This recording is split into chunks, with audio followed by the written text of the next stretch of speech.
Hi, I'm Angelica Hopes, the author of Landscapes of a Heart, Whispers of a Soul. Today, I'm going to share a section of Chapter 4, Island of Grief and Loss. The Curious, Beautiful Rose. Better keep yourself clean and bright. You are the window through which you must see the world. George Bernard Shaw. Lara's hometown, May 2004. Despite the stormy days, during her father's wake, people continued to come and go. There was one particular incident which bound her to reply with care and dig more curiosity in her heart and weigh in her mind how such curious, beautiful Polinian asked her provoking personal questions which were none of her business. Rose is the eldest daughter of a woman whose relatives are very politically known to the town in the past 3 decades.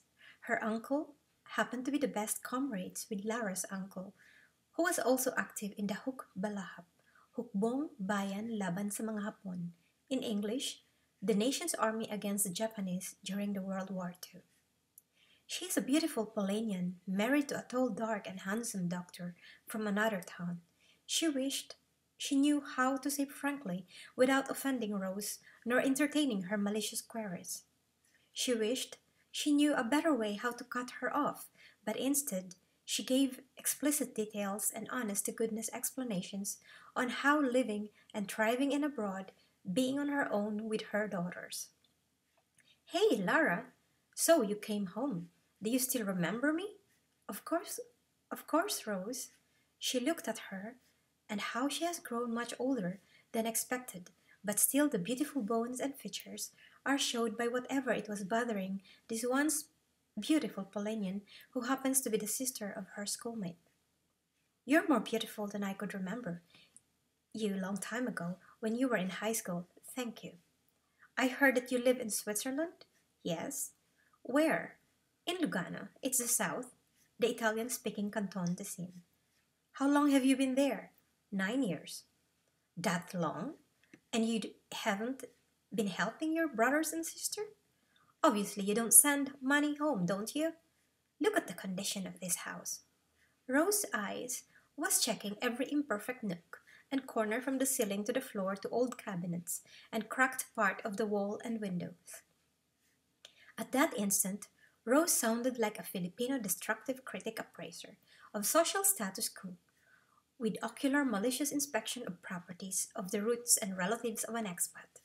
If there were such job position, destructive critic appraiser of social status and properties of an expat. Lara thought it will be filled up immediately by many prejudiced compatriots who have blind financial expectations on most Filipino expats and overseas workers. Rose, this is an ancestral home. It is my grandmother's home, but I'm not responsible for it. I believe I have done my part by being a good and responsible outstanding student at the time I was still here.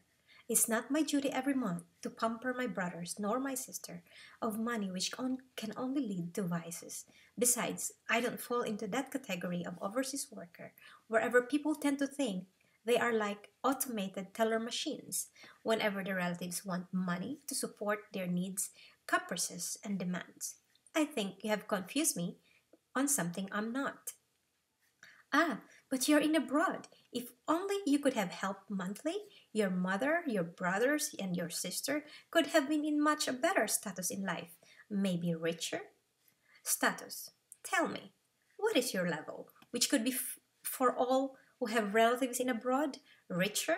Does it always to be measured with money and looks? Kindly enlighten me, Rose. Lara wanted to say many things all at once, but she would sound to be lecturing this older lady, and people actually started to come closer, at the corner where they were both seated. The tense atmosphere seemed to vibrate and magnetize eavesdroppers, who are potential gossip mongers. Yes, she lives in abroad. She was once married to a Swiss national. By now, she is also a Swiss citizen herself, but that is not a ground to boast nor a status to show off one's capacity to buy things, properties, or feed some of her compatriots' prejudice of how it should be when you are in abroad. She happens to come back and visit her hometown in an emergency because of her father's sudden death. But to be bombarded by unwanted queries and insinuations of being a selfish daughter in abroad, think again. And by doing so, she waited for Rose to reply. She helps some organizations, people in needs in times of disaster, or typhoons, or emergency cases. But all these were not worth mentioning to Rose, because in the other lady's eyes and ears, it may be sound bragging of one's charity works. Rose smiled and shook her head. Ah, but you see, you know that people have expectations from you, especially your family. Look, Rose, when I was young, I lived my life as a student, filling up the expectations of my parents and relatives with my outstanding academic performance, which paved to my scholarship in the university. Working hard to maintain my academic scholarship was already helping my parents. Deep inside, there are many conflicting things that people don't understand about me, but only some of my relatives who don't crave for material goods, fame, nor untarnished reputations. I have had enough of that mentality. I live my life the way I know it should be lived, and not by the pressures of other people just to feed their expectations or the nosy hometown compatriots who cannot mind their own business. I'm not living my life for them, but for my two daughters. You could not imagine how it is to have an abusive marriage in the last 7 years. I'm happy on my own as a divorcee, raising my girls by myself. But you earn a lot in abroad. You should send money back to your relatives here. Really? Is that the way it should be for every Filipino working in abroad? Self sacrificing ways and forget their own family and personal priority just to assuage others' needs, desires, and capricious things when in fact they have their responsibility and rights in life to work and be what they want to be, and not to be so dependent from the relative in abroad as a savior of your so called poverty. I didn't know you were divorced. It's not what everyone announces, as people in this town often broadcast what is yet about to happen. Lara hates the one horse town mentality where she grew up. There are unending, stinky, big, bloody, wagging nonsense tongues, the incessant dirty whispers of bitterness by envious blabbermouths, the malicious roaming, invading, repulsive, rancid, blotted eyes, and the selective dumb deaf to the factual truth, dirty, pungent, and mushy ears. Her thick skin had grown protecting herself from all these kind of people, and her deafening, unfelt silence of long time ago was seen like a ninny hammer way of mechanism from these gossip mongers tugging scandalous and screaming situations. She wished part of her life, her parents, her brothers, and sisters didn't become the dish among salad of rising intrigues. But whatever it was Rose was particularly driving at, she would like to know. Why? Did your husband divorce you? It was not him.